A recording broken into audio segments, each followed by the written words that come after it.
बिस्मिल्लाहिर्रहमानिर्रहीम, अस्सलाम वालेकुम। मेरा नाम सैयद फैसल शकील है। आज मुलाकात हुई है जी नवाज शरीफ साहब की और आर्मी चीफ साहब की बिल मुशाफा, और सदर पाकिस्तान आसिफ अली जरदारी साहब की तकरीब हल्फ बर्दारी की थी। वहाँ पे बिलावल भुट्टो जरदारी साहब के साथ भी मुलाकात हुई।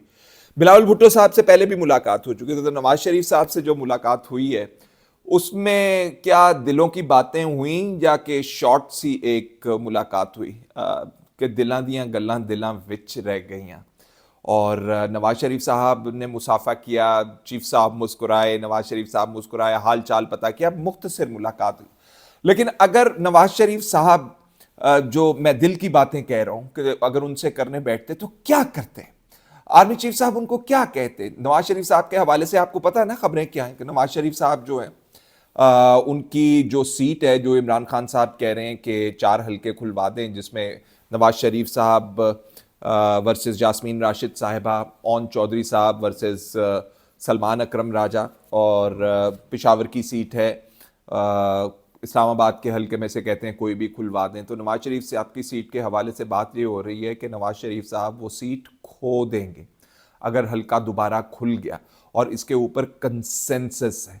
और इमरान खान साहब को भी कहा गया कि अगर आप ये बात करना चाहते हैं तो इस्टेब्लिशमेंट को तो कोई मसला नहीं है, तो अगर दिल की बातें करनी होती आर्मी चीफ साहब से नवाज शरीफ साहब ने, तो नवाज शरीफ साहब कहते कि देखें छोटे मियाँ साहब वज़ीर आज़म बन गए और मैं जो बैठा हुआ हूँ, तो और बताते के साथ मेरे साथ क्या क्या हुआ, जल बाजवा साहब ने क्या किया मेरे साथ।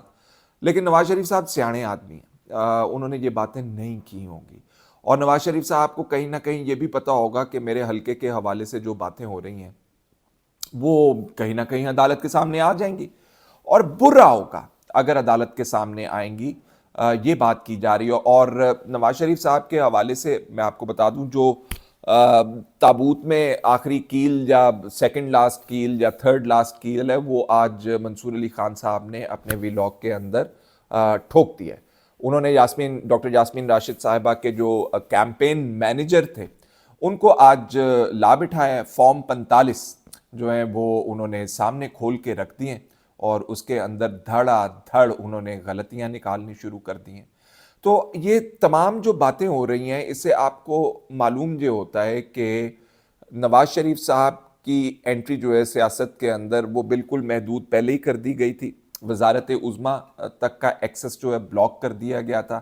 और अगर नवाज शरीफ साहब को ये पहले पता होता कि मुझे ये नहीं करने दिया जाएगा, तो हो सकता है वो लंदन से ही शायद तशरीफ़ ना लेकर आते, या अब जल्दी से शायद वापस लंदन चले जाएं। मैं ये कह इसलिए रहा हूँ कि उनकी पार्टी ने उनको बतौर वज़ीर आज़म नॉमिनेट किया था। शहबाज शरीफ साहब का तो नाम है नहीं था कहीं पे। शहबाज शरीफ साहब तो 15-16 महीने जो भी उन्होंने हुकूमत की वो तो सबके सामने थी, और सारे दुहाइयाँ दे रहे थे। और अब इस हुकूमत को PDM 2 का नाम दिया गया है कि PDM 2 आ गई है। और ये भी एक बहुत बड़ा सेपरेट एक मसला है कि ये हुकूमत जो है, आसिफ अली जरदारी साहब जब ऐवान सदर में बैठे होंगे और शहबाज शरीफ साहब जो हैं वो वजारत उज़्मा संभाले हुए होंगे, तो ये जो ब्लेम होगा हुकूमत की नाकस कारकर्दगी का, ये किसके ऊपर जाएगा। तो पीपल्स पार्टी जो कह रही थी कि हमने आइनी ओहदे नहीं लेने, वो इसलिए वजह से कह रहे थे कि हमने आइनी ओहदे नहीं लेने। तो नवाज शरीफ साहब ने दिल की बातें तो नहीं की चीफ साहब से, लेकिन जो बातें हो रही हैं वो नवाज शरीफ साहब के लिए बड़ी दर्दनाक है। और नवाज शरीफ साहब अब तैयारियां कर रहे होंगे कि वो उन्होंने नेक्स्ट उनका जो स्टेप होगा वो क्या होगा। जो ओनली सक्सेस नवाज शरीफ साहब के लिए इसके अंदर से निकली है वो मोहतरमा मरीम नवाज साहिबा के हवाले से निकली। आप कह रहे हो मोहतरमा बेनज़ीर होती थी, मोहतरमा मरीम नवाज साहिबा आप कह रहे हैं, कहने दीजिए ना जी। अब आप देखें कि वो शानदाना गुलजार वाला मामला जो है वो बड़ा सख्त मामला है। वो उन्होंने एलिगेशंस भी बड़ी सख्त लगाई थी, और उसका रिस्पांस जो है वो भी बड़ा सख्त आया है।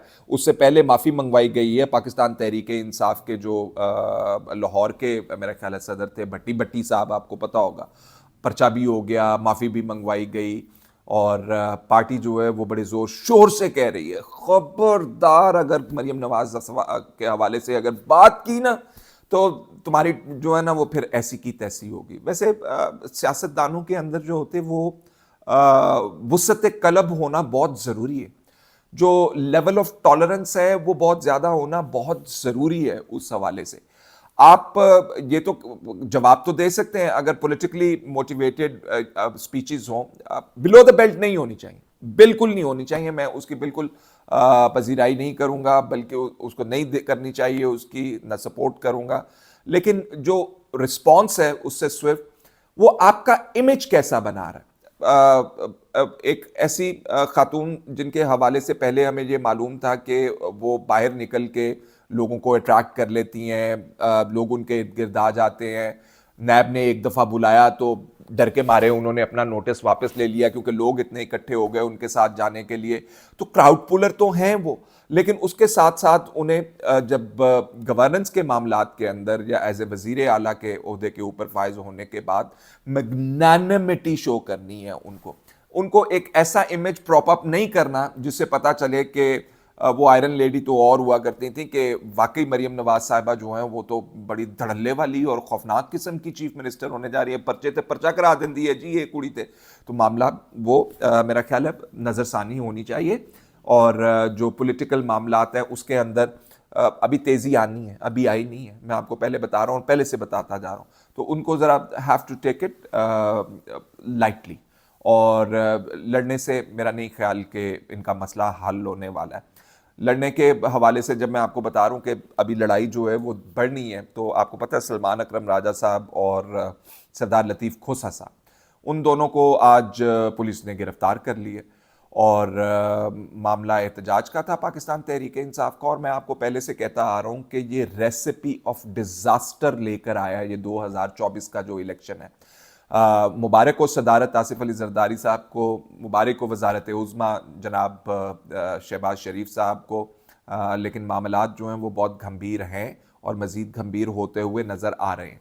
तो जो एहतजाज में मैं आपको बता रहा हूँ कि दो बड़े वकला को लेकर जाया गया है, उसमें एक सलमान अकरम राजा साहब हैं और दूसरे खोसा साहब हैं। सलमान अकरम राजा साहब के हवाले से अभी जो खबरें आ रही हैं उनमें ये बताया गया है कि उनको एटलीस्ट पार्टी के लोगों ने 3 मुख्तलिफ पुलिस स्टेशंस के ऊपर ढूंढा है, और वो वहाँ से उनके जो वेयर अबाउट्स हैं वो पता नहीं चल रहे हैं कि कौन से पुलिस स्टेशन के ऊपर उनको लेके जाया गया है। तो आइंदा आने वाले दिनों के अंदर मैं आपको पहले से कहता आ रहा हूँ कि ये एहतजाज जो है या ये जो फड्डा जो है ये बढ़ेगा, कम नहीं होगा। और उसके अंदर वो जो 4 हलकों वाली बात है, अब मैंने आपको बताया कि अब तो सरेआम बातें हो रही कि नवाज शरीफ साहब का कोई रोल नहीं होगा। नवाज शरीफ साहब जो है ही वुड गो बैक, ये भी कहा जा रहा है उनके हवाले से, और इस्टेब्लिशमेंट ने उनको बिल्कुल मैसेज कन्वे कर दिया है कि आप बिल्कुल नाकाबिले बर्दाश्त या मंजूर है सियासत के अंदर।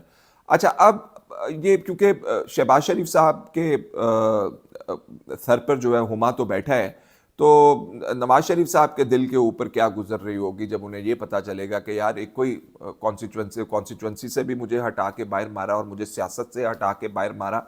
तो कहा यह जा रहा है कि इस्टेब्लिशमेंट जो है वो ये नहीं चाहती है किसी भी तरीके से कि नवाज शरीफ साहब का किसी किस्म का असर व रसूख जो है वो शहबाज शरीफ साहब की हुकूमत पर हो। अच्छा, इसके साथ मैं आपको एक और चीज़ भी बता दूं। लास्ट टाइम जब हम निगरान वज़ीर आज़म काकड़ साहब का इंटरव्यू करने गए थे, और वो कोई पुरानी बात नहीं है, पिछले महीने की बात होगी, तो उन्होंने एक बड़ी ज़बरदस्त चीज़ कही थी। उन्होंने कहा था कि जी ये जो अगली हुकूमत आएगी, हमने कुछ निगरान हुकूमत ने ऐसे फैसले किए हैं कुछ जिनको उनको नई हुकूमत को फॉलो करना पड़ेगा, और अगर वो नहीं फॉलो करेंगे तो उनका बहुत बड़ा नुकसान होगा। और ये डिसीजंस जो हैं हमने ले लिए हैं और नई हुकूमत ने वो फॉलो करने हैं। अच्छा, अब नई हुकूमत जो है ऑलरेडी जो कि शहबाज शरीफ साहब और इस्टेब्लिशमेंट में जो इसके ऊपर एक पेज के ऊपर है, उसको ये तो एक एजाज तुर्रा इम्तियाज उसके पास है। वो तुर्रा इम्तियाज क्या, इसका कहें इमरान खान साहब के पास भी ये तुर्रा इम्तियाज था कि बाजवा साहब जो थे वो उनके पीछे खड़े हुए थे, और जब पीछे से खिसके तो फिर सारा कुछ ही खिसका के बहा के साथ ले गए। वाह, जबरदस्त।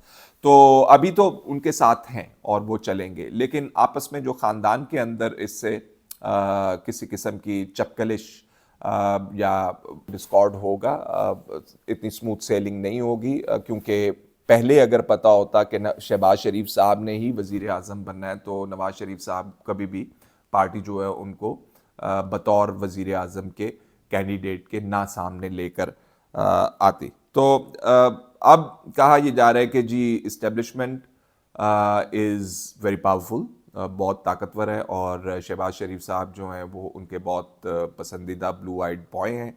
लेकिन एक फॉर्मर ब्लू आइड बॉय जो है वो अभी तक जेल में है, और उनकी सियासत जो है या तर्ज सियासत जो है उससे तमाम लोग वाकिफ़ हैं, और उससे जो आपको आने वाले दिनों के अंदर मज़ीद पेचीदगियाँ नज़र आएंगी, जिसकी निशानियां आपको आए दिन मिलती जा रही हैं। ये प्रोटेस्ट के अंदर गिरफ्तारियां हो गई, ये स्टेटमेंट आ गया, ये प्रेस कॉन्फ्रेंस कर दी, ये वज़ीर आला गंडापुर जो हैं वो सदर की तकरीब से ही गायब हैं, बायकॉट कर दिया है, वज़ीर आज़म की हल्फ बर्दारी से गायब है, बायकॉट कर दिया है। और आज चीफ जस्टिस ऑफ पाकिस्तान से काजी फायज़ ईसा साहब से वो फरमा रहे हैं कि जल्द अज जल्द जुडिशल कमीशन जो है वो बनाए, और 9 मई के हवाले से, और दूध का दूध पानी का पानी करें। मेरा ख्याल है कि गंडापुर साहब जो हैं वो मुकम्मल तौर पर सियासत की बिसात के ऊपर जो इस वक्त सिचुएशन है उसको अंडरस्टैंड नहीं कर रहे। अगर 9 मई की किसी किस्म की जुडिशल इंक्वायरी होती है तो याद रखिएगा पाकिस्तान तहरीक इंसाफ को इसका फ़ायदा नहीं होगा, अनलेस पहले से कोई अंडरस्टैंडिंग मौजूद है, बल्कि इनको नुकसान होगा। फिलहाल इतना ही, इजाज़त दीजिए, अल्लाह हाफ़िज़।